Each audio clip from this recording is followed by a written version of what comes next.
Scene 1. Humble beginnings, 0 o'clock to 3:20. Visuals, Omaha. In the 1930s, young Warren Buffett. Newspapers, pinball machines. Caption: From Omaha to Opportunity, narrator.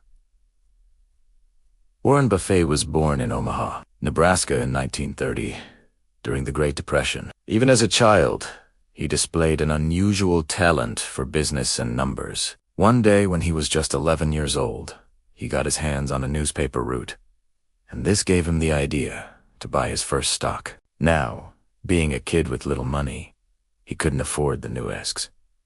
Hottest stock on the market? No.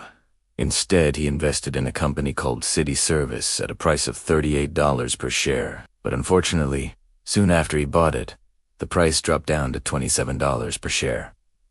What was young Warren to do? Well, he could have panicked and sold just like many novice investors do today. But no, instead, he held on tight. A year later, the price went up to $40 per share, and he made a nice profit of $160. Not bad for an 11-year-old. Right. This experience taught him a very important lesson. Patience and discipline are key to long-term success. It's not about getting rich quick. It's about making smart choices and sticking to them. And that's exactly what Warren did throughout his life. So, if you want to be successful in life, remember Warren's story. Don't panic and sell at the first sign of trouble. Stay calm and focused on your goal, and you too can achieve financial freedom. Now let's continue. Buffett wasn't just fascinated by stocks. He had a natural curiosity and passion for numbers in business. He was also a hard worker who wasn't afraid of odd jobs. He delivered newspapers, sold chewing gum, and even ran pinball machines with his friend. They pooled their money together, bought pinball machines, and then placed them in local businesses like grocery stores and bowling alleys. Buffett took his business seriously from a young age, and by the time he was in high school, he had already saved thousands of dollars.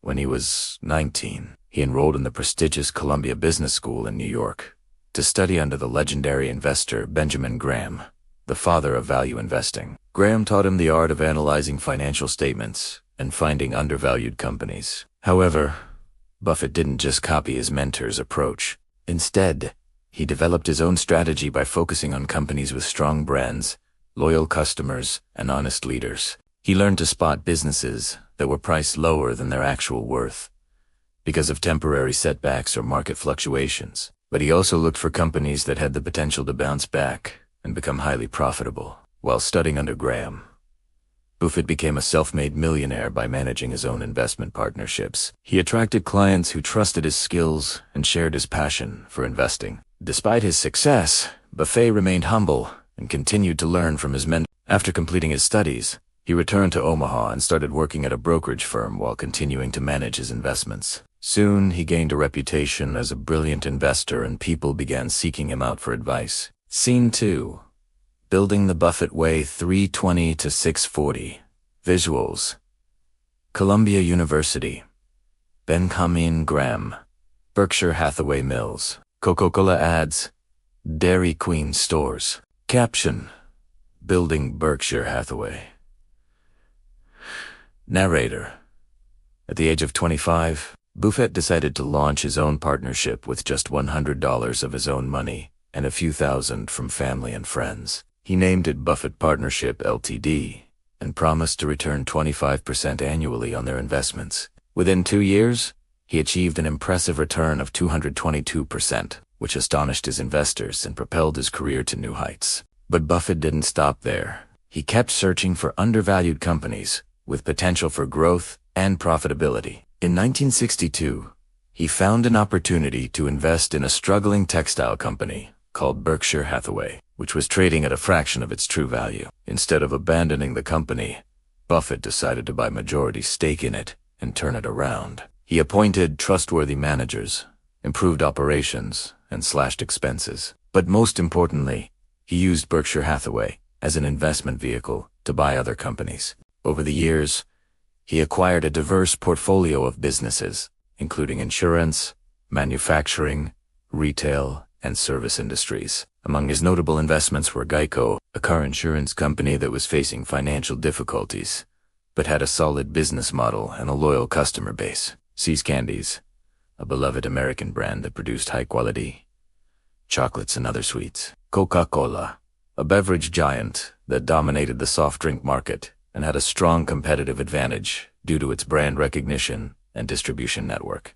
Dairy Queen, a fast food restaurant that specialized in ice cream treats and had a potential for expansion and innovation. These were just a few examples of the companies that Buffett bought and nurtured over the years. He didn't just invest in them financially, but also strategically, helping them grow and thrive while maintaining their integrity and quality. By the time he was 30, Buffett had already built a solid reputation as a successful investor and businessman. He had turned around a failing textile company, acquired several promising businesses, and generated impressive returns for his clients. However, he was not satisfied with his achievements. He still had a long way to go before becoming the Oracle of Omaha.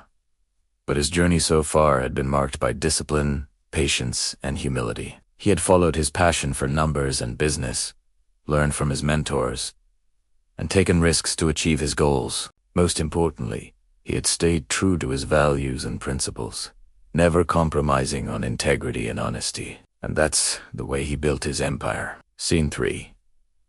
Wealth, Giving, and Legacy.